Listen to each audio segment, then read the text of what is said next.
En Martinique, le ciel ne nous prive pas d'eau. Plus de 2 milliards de mètres cubes tombent chaque année sur l'île, quand nous n'en consommons, tous usages confondus, que 90 millions. La ressource est là, surabondante, et pourtant, l'accès à une eau potable fiable n'y est aujourd'hui encore pas garanti pour ses habitantes et ses habitants. Car la difficulté n'a jamais été la quantité d'eau. Elle tient à sa répartition à la fois dans l'espace et dans le temps. Dans l'espace, tout d'abord, près de 94% de l'eau potable provient du nord et du centre de l'île et doit être acheminée jusqu'au sud par plus de 3500 km de canalisations vieillissantes, des réseaux si dégradés que plus d'un tiers de l'eau produite se perd avant d'arriver au robinet. Dans le temps maintenant. Ensuite, l'essentiel des pluies se concentre sur la seule saison humide que les capacités de stockage ne permettent pas de lisser. Et demain, il faut le préciser, les difficultés se renforceront.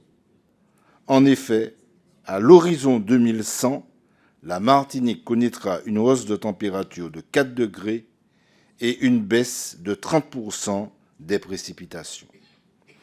L'énergie, quant à elle, raconte une histoire voisine, celle d'une dépendance aux énergies fossiles.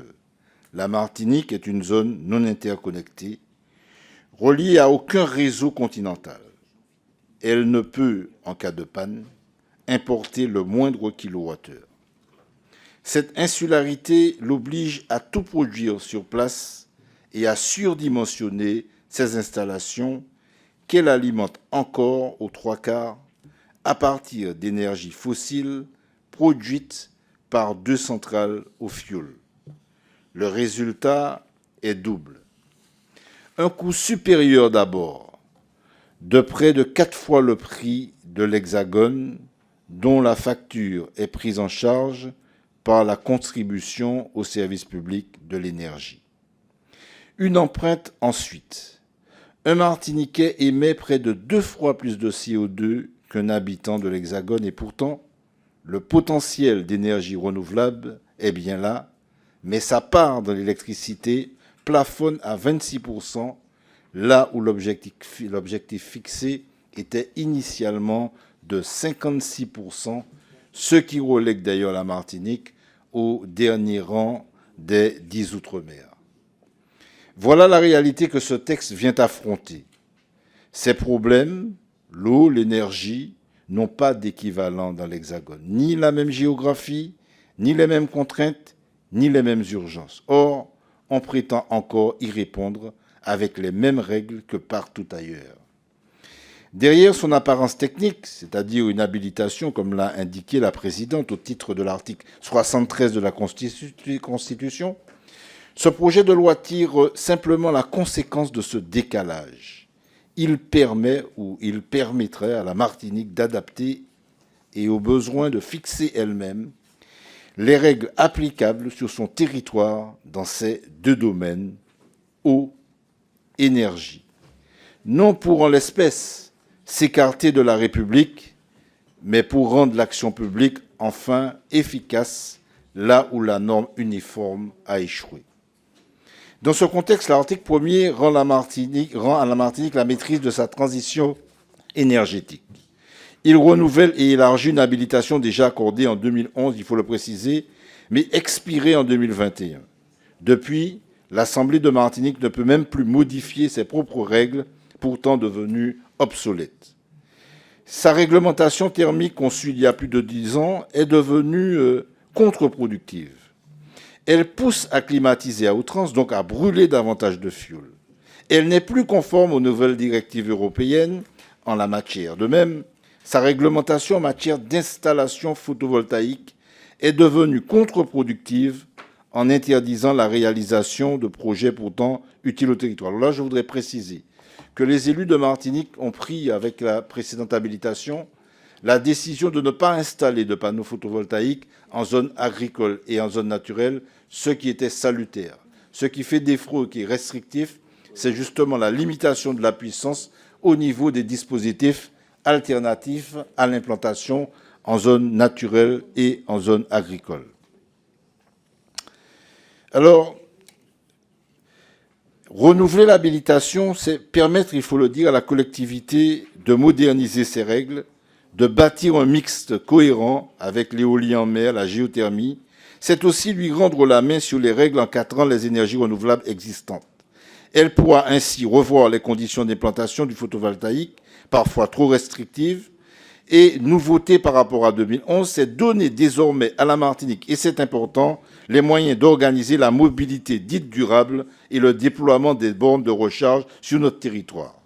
C'est au fond permettre à la collectivité de définir sa propre politique de transition énergétique avec une seule limite, et c'est important de le préciser, la collectivité ne pourra pas prendre de mesures alourdissant la fameuse CSPE, c'est-à-dire la contribution au service public de l'énergie. Ensuite, l'article 2 donne à la Martinique les moyens d'améliorer la gestion institutionnelle du service de l'eau. Aujourd'hui, l'exercice de la compétence en matière d'eau est éclaté en 3 communautés d'agglomération au périmètre, il faut le préciser également, sans rapport avec les bassins versants. Cet éclatement nourrit les conflits, bloque tout investissement coordonné et rend impossible une politique cohérente à l'échelle de l'île. L'article 2 habilite l'Assemblée de Martinique à créer une autorité unique de l'eau et de l'assainissement, une solution que tous les acteurs du territoire appellent de leur vœu depuis plusieurs années. Je veux être très clair, car l'honnêteté est ici plus utile que l'enthousiasme qui m'anime. Cette habilitation est un point de départ, pas un aboutissement.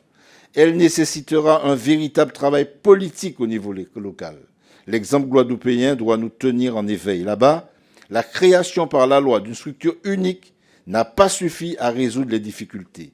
4 ans après, le syndicat accuse un déficit de plusieurs dizaines de millions d'euros et les coupures d'eau persistent.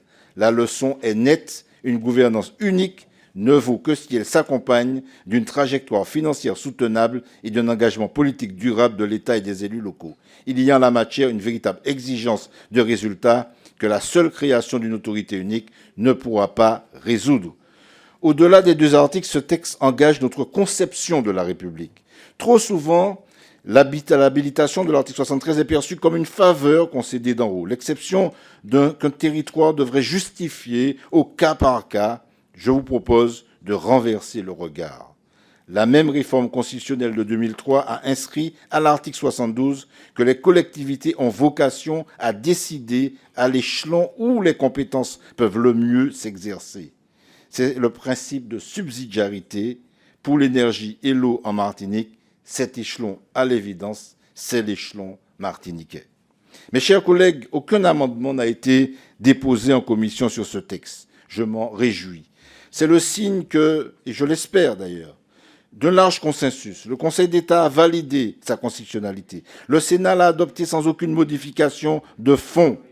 Je vous propose donc de l'adopter à votre tour, sans modification, dans la perspective d'un vote conforme en séance, pour ne pas retarder davantage des réponses que les Martiniquaises et les Martiniquais attendent depuis trop longtemps. Reconnaître que l'uniformité de la règle n'est pas toujours synonyme d'égalité réelle et que la responsabilité locale peut être le plus sûr chemin vers l'efficacité. C'est faire honneur à l'esprit même de l'article 73 de la Constitution. C'est aussi, tout simplement, faire confiance à un territoire et à ses élus. Je vous remercie de votre attention.